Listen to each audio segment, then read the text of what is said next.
For the teach part of my Tic Tac Toe project, I wanted to share a lesson that I do with my students every single day.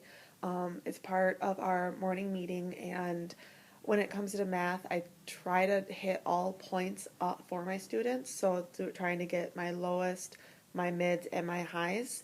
Um, so, and I'm sorry that this seems a little wonky. I was trying to get somebody to record me, but to have other people record me is just weird for me. So I'm recording myself.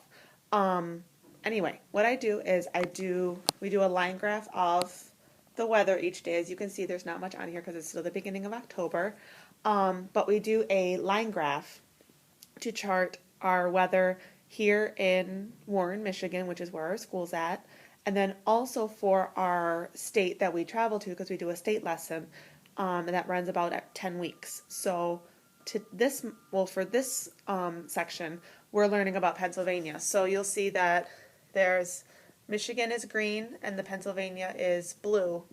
And so every day, as part of basic math instruction, as well, to some of our students it's pretty high, but for my higher ones it's a little basic so that they can understand how this relates to everything. We check the weather here, and we check the weather, and we chose Pittsburgh.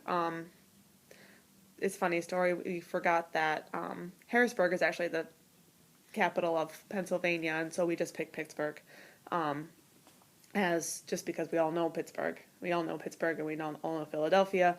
The kids voted on doing Pittsburgh. So we check the weather here and in Pittsburgh, and the kids vote on which one we put up first. A lot of times we do here first just because they want to know what the weather's going to be like for them, which is completely understandable. And then after that, we do one, and then each student gets to help make a choice of whether or not they think it's going to be the same or if it is going to be different. And then if they say different, I ask them if it's going to be a big difference, little difference, because sometimes it can be a drastic change and sometimes it can be really close to like a degree.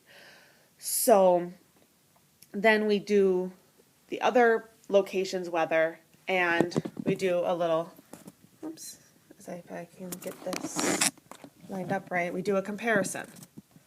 So then we match up the date with the temperature, and then we have our comparison line graph.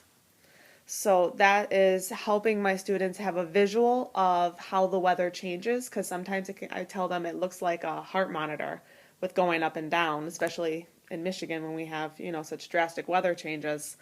But it also gives them a sense of knowing what's going on around them and their surroundings, in their environment, gives them a little bit more connection to what's going on around them, even if it's something as small as the weather. So if you have any questions, please let me know.